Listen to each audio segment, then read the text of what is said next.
Good afternoon, everyone. Going live here, just giving people some time to tune in if they would like to listen to this live or watch this later. But here we are for another edition of Family Shepherd Minute. I'm the Family Life Chaplain here on U.S. Army Garrison, Fort Leavenworth. I'm here available for counseling, therapy, spiritual encouragement. Also do financial, career counseling. But we're here to support your needs. This is a confidential place where you can receive counseling. Your information is not reported. We do have informed consent forms that you have to fill out so you understand the parameters of the counseling session.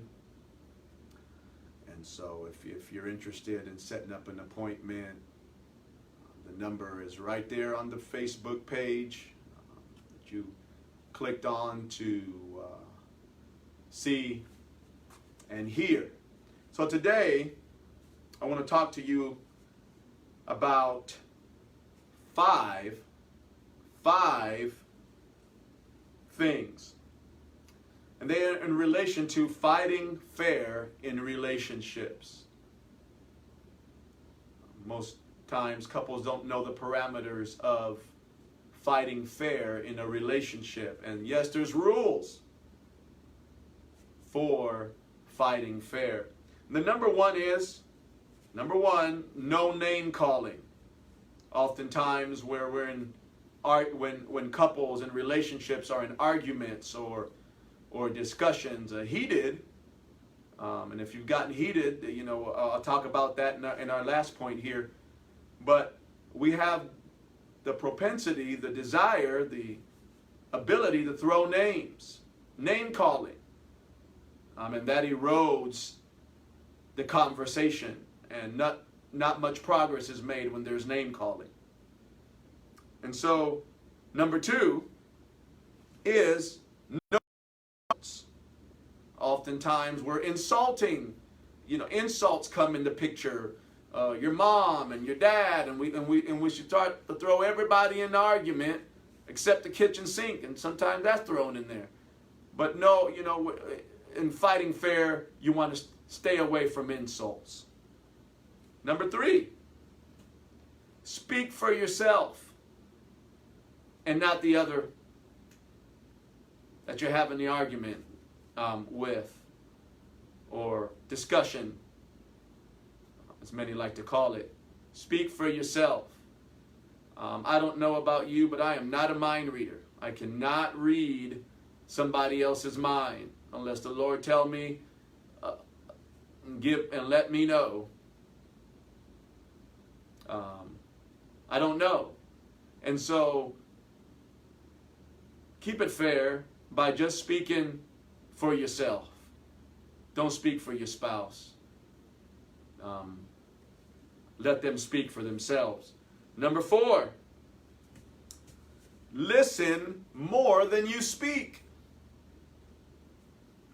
Very interesting here. God gave us 2 ears and 1 mouth.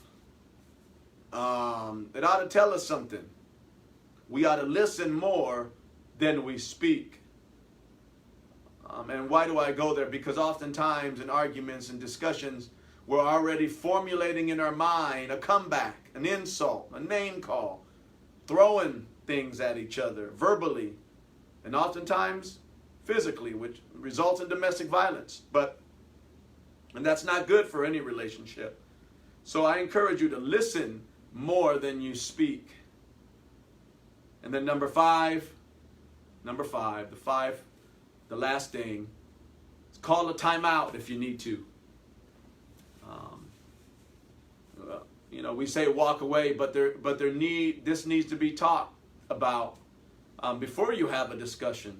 While things are neutral, when is it appropriate to call a timeout? What does the timeout look like for us in our relationship? Because if you're heated and your mind is not where it needs, you're not thinking clearly. You're in fight or flight, and so oftentimes it's very necessary to step back, calm down, get your sight picture, control your breathing, right? So, those are 5 things. 5 things we ought to do to fight fair in relationships. And so I'm going to repeat them one more time as I close here. Number 1, no name calling. Number 2, no insults. Number 3, speak for yourself and not the other. Number 4, listen more than you speak. And number 5, call a timeout if you need to. And so I leave you with those things. We'll be back here next week sometime for another Family Shepherd Minute. If you like what you've heard, share it. Let others know that this is happening. We're here for you, Family Life Center, Pioneer Chapel, towards the back. Hope to see you soon. Blessings.